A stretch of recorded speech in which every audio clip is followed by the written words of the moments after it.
Hey everybody, it's P here, and we're back with another Archetype 101. Told you guys we're covering all of them for set 13, getting ready for the set to come out. And today we're covering King Cold, the field card centric archetype, which is very interesting.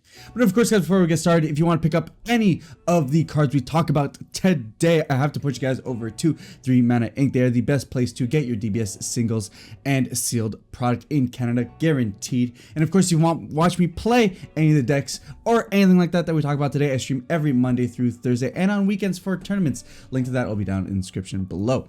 But with that said, let's just jump right into the archetype.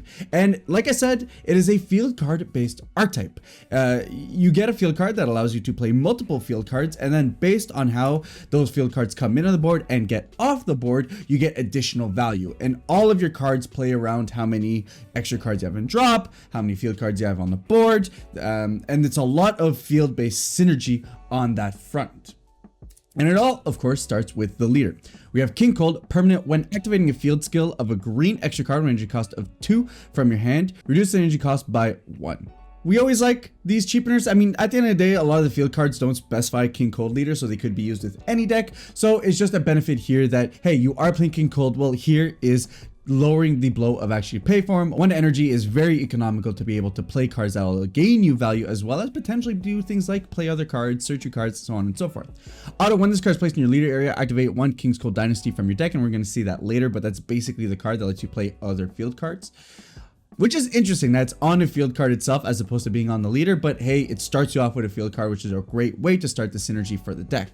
Auto once per turn, when you activate a green extra card with an original energy cost of 2 and field skill, add up to 1 card from your life to your hand and draw 1 card. So you're not drawing off of attacking, but you are drawing off of playing field cards, which is what this deck wants to do more so anyways, and it's helping you self-awaken, which is really convenient. Which this deck awakens at 4 or less, pretty standard. You may switch up to 2 your energy to active mode and flip this card over. For this kind of a strategy, I do think the energy flip is more useful than the card draw. You're gaining a lot of advantage already by the field cards you play, and by drawing with the play of field cards and stuff like that. So I don't think the additional advantage is worth more than actually being able to play more field cards, extend your plays, which is really what this layer I think is looking to do in the earlier turns of the game. King Cold, ruler of the Galactic Dynasty, permanent when you activate a field skill of a green extra card and energy cost of 2 from your hand, reduce it to 1.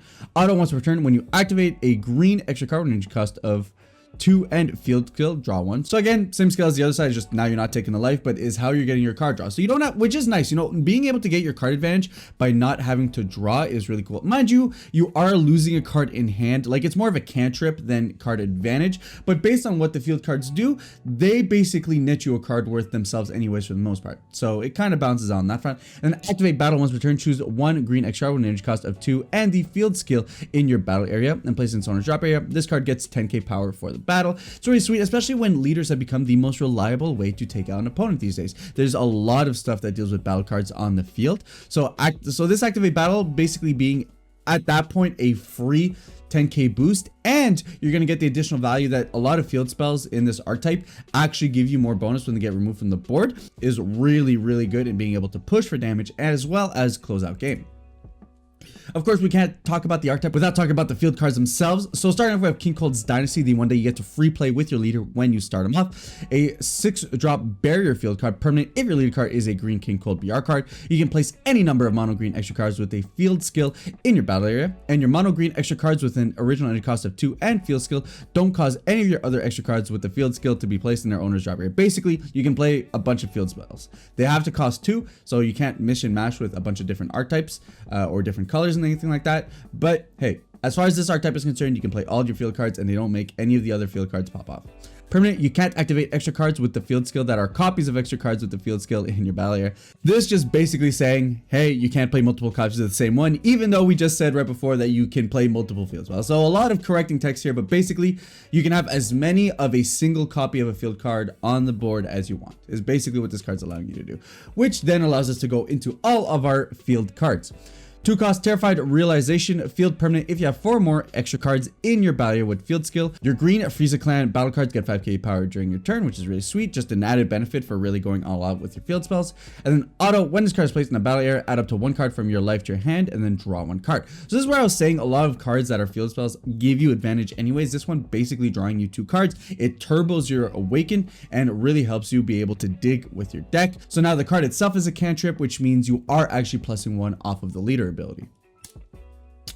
Then we have a new ruler field. When this card is placed in your battle area, add up to 1 card from your life to your hand, then look up top 3 cards from top of your deck, add up to 1 mono green card among them to your hand, and place the remaining cards at the bottom of your deck in any order. Any mono green card is really sick. This is obviously probably going to lean towards a mono green archetype in the first place anyways. So on the fact that you go ahead and take any mono green card is really, really strong.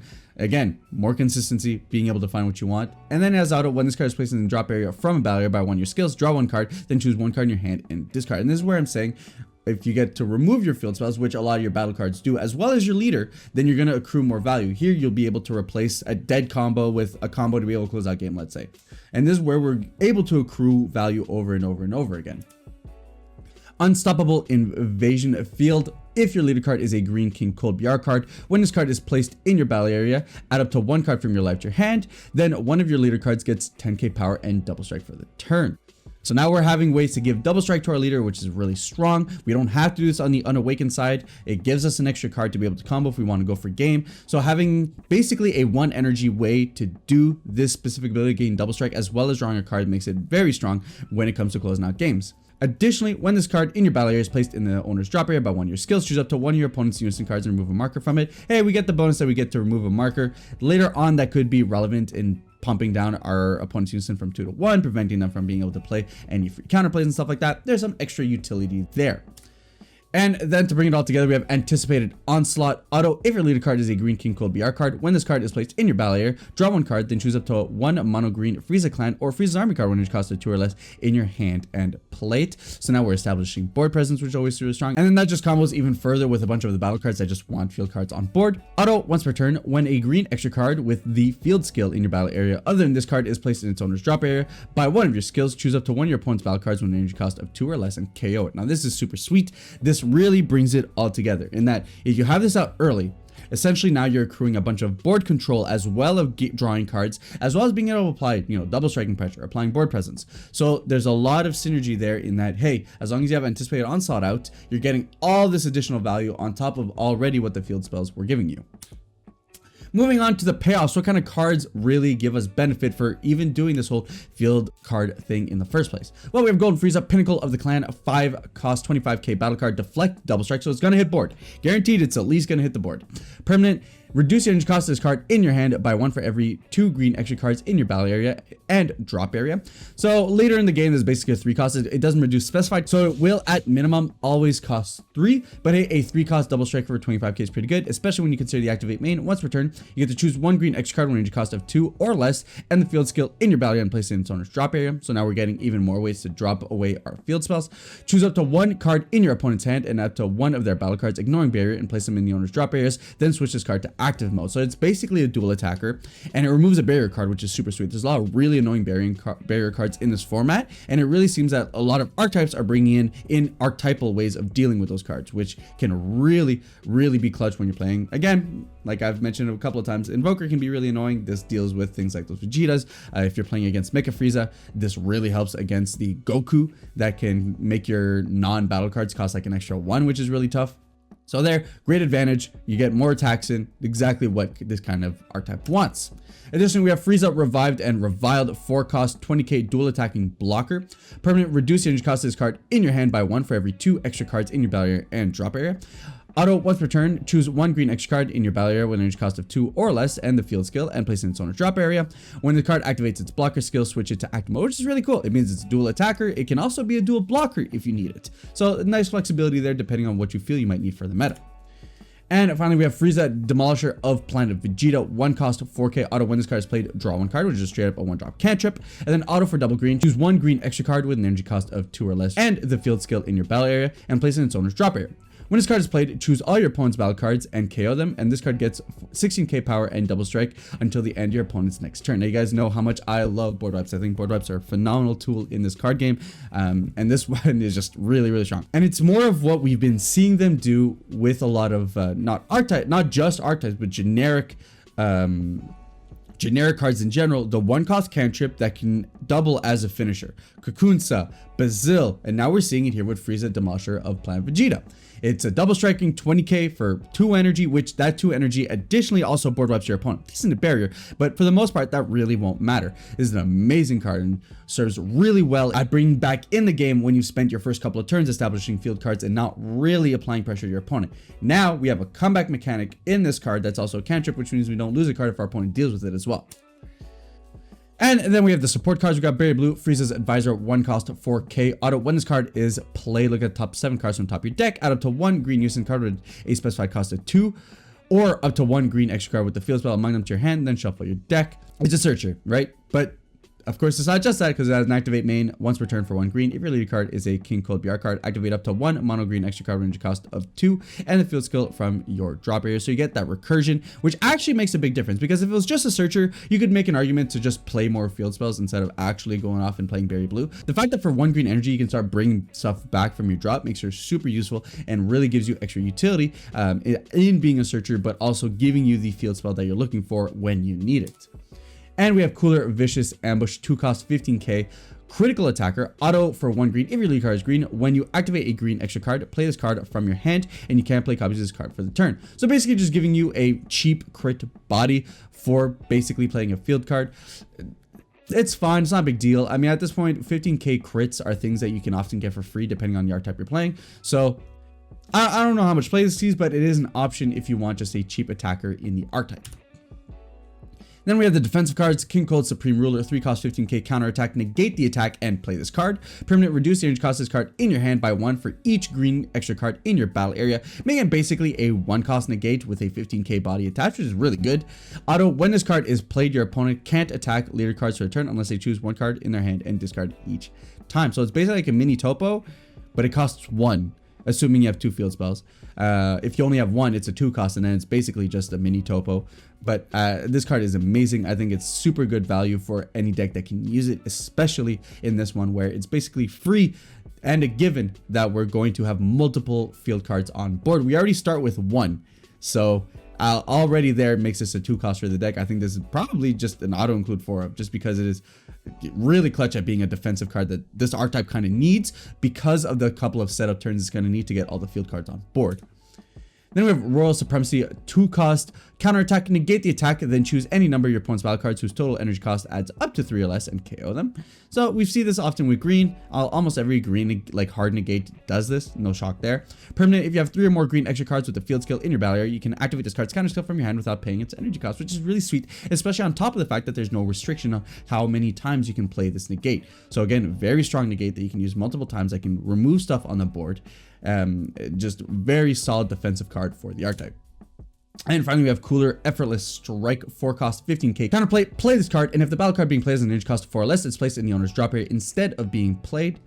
So 4 is expensive, but it does have the permanent that during your opponent's turn, reduce the energy cost of this card in your hand by 1 for each green extra card in your battle area and drop area, which is really sweet. So again, basically making this a 1-cost counterplay, which is pretty good. Of course, we do have the Frieza, which happens for free, but hey, if you can combo all these defensive cards together, on top of the fact that a lot of them are battle cards, you can definitely chip away at your opponent while accruing more and more value. And finally, it does have the auto that when this card is played, if your opponent has 8 or more cards in their hand, they choose 1 card in their hand and discard it. So a lot of like minute hand destruction effects here that really can stack on if your opponent can't deal with what you're doing.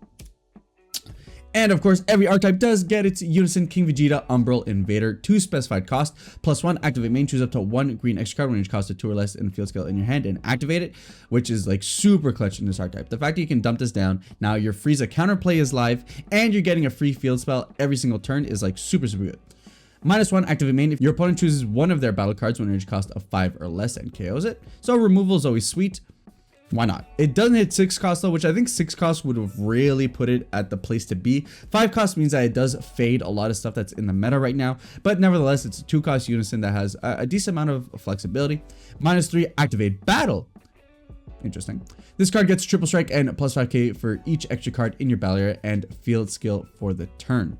So here we're maxing out at 5, I believe, which can make this a 25 plus 15, 40k triple striker, if I'm not wrong, which is like super good. And it's good to activate battle in that you can like basically bait your opponent out of a negate or something like that. And Unisons are still one of the best attackers in the game, bar none, very easily, just because there's so few ways to actually deal with them once they're attacking in. They can't get their skills negated unless they lose a marker. So very strong attacker and a great top off to have in this kind of card for this kind of archetype. And that was the Set 13 King Cold archetype. Honestly, it looks like a lot of fun. It looks like a great control-ish archetype. And it takes up a lot of space, but there's enough room there that you can fill it in with whatever you want, you know, the Frieza counterplays, or if you want a little mini sub engine in there. It's a really feeding up to be this kind of like cool control value that, on top of having just some great chip damage with battle cards that you can play for free or cheap, having great finishers in the form of the leader himself being basically a 25k attacker whenever you want him to be, on top of accruing additional value, the Unison that can like sneak in a huge triple strike attack there if your opponent's not waiting for it. So a lot of great cards that synergize really well together. So while this is like kind of like a janky or interesting mechanic, kind of like, let's say, Shroom and Salsa from the previous set, I think this one really has the support both defensively and offensively to be a real threat on the board. With that said, guys, how would you guys go ahead and build King Cold? You know, there is space there to make it interesting, and I'd love to know you guys' take. If you guys like the video, give it a thumbs up. Hey, if you dislike it, thumbs down works too. If you want to catch more of my videos, of course, we do Archetype 101s all week, this week, next week, to cover everything Set 13 has to throw our way. Then subscribe buttons in the corner. And with that said, I'll catch you guys on the next one. Ciao.